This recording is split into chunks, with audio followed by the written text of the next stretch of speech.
వివరిస్తారు.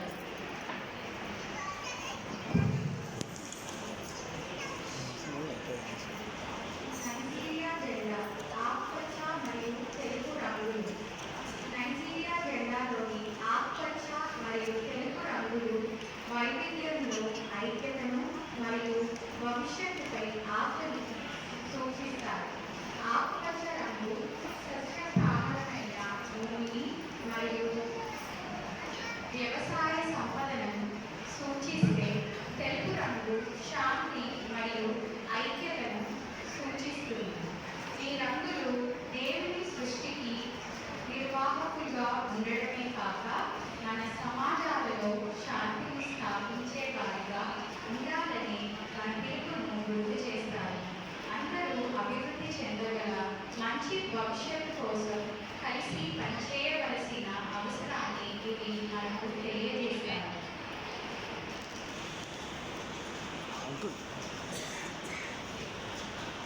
నైజీరియాకు చెందిన విధానం స్థలంలో నిర్వహించబడిన సమాజ ప్రవర్తన మరియు సామాజిక వ్యవస్థల విషయవాదాన్ని ఈ ఉత్తవసరం సూచిస్తుంది.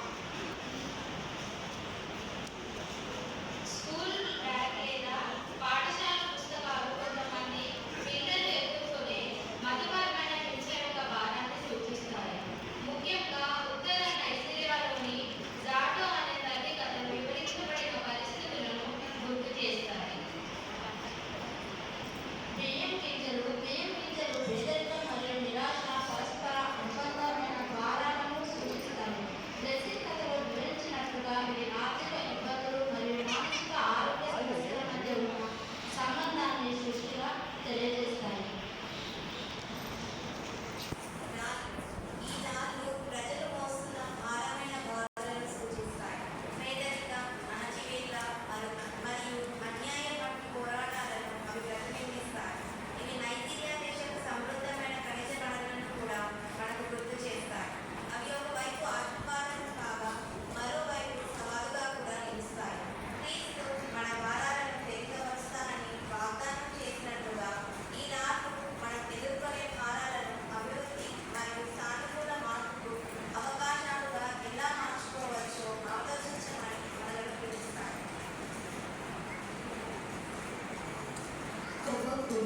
ఈ కొవ్వొత్తులు నిరాశ మధ్య వెతికే ఆశను, అలాగే కష్టకాలాల్లో అనేక మంది నైజీరియన్లను ఆశ్రయించే సొరను చివర కనిపించే కాంతిని సూచిస్తుంది. సొరకాయతో తయారు చేసిన పాత్ర నైజీరియాలోని మహిళా రైతులతో సన్నిహితంగా ముడిపడి ఉంది. వారు తరచుగా పంటలను సేకరించడానికి మరియు విక్రయించడానికి దీనిని ఉపయోగిస్తారు. జీవితపు పోరాటాల మధ్య దేవుడు జీవనోపాధిని, పోషణను మరియు విశ్రాంతిని ఎలా ప్రసాదిస్తారో ఇది మనకు గుర్తు చేస్తుంది.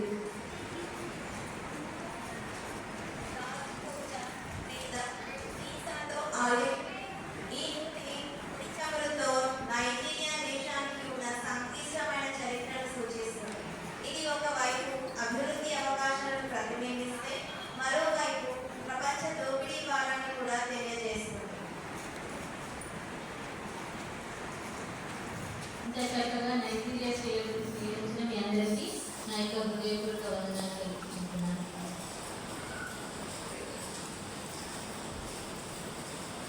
మొట్టమొదటిగా నన్ను ఇక్కడ మంచిర్యాల సేవ సెక్రటరీగా ఉన్న సర్వశక్తి మంత్రులైన దేవాతి దేవుడికి ఘనత, మహిమ, ప్రభావం చెల్లిస్తున్నాను. నాకు ఈ అవకాశం ఇచ్చిన ప్రెసిడెంట్ ఇన్ఛార్జ్ శ్రీనివాస వారికి, అమ్మగారికి, కమిటీ మెంబర్స్కి, సంఘ పెద్దలకి, సంఘానికి, మరి ముఖ్యంగా శ్రీలమేటి వారందరికీ నా హృదయపూర్వక వందనాలు తెలుపుతున్నాను. ఈరోజు మనం వరల్డ్ ప్రేయర్ డే, ప్రపంచ ప్రార్థన దినోత్సవం జరుపుకుంటున్నాము. మన దక్షిణ ఇండియా సంఘం వారిచే నిర్ణయించిన ఒక దేశం గురించి ప్రతి సంవత్సరం ప్రార్థించడం జరుగుతుంది. ఈ సంవత్సరం దక్షిణ ఇండియా సంఘం వారిచే నిర్ణయించిన దేశం నైజీరియా దేశం.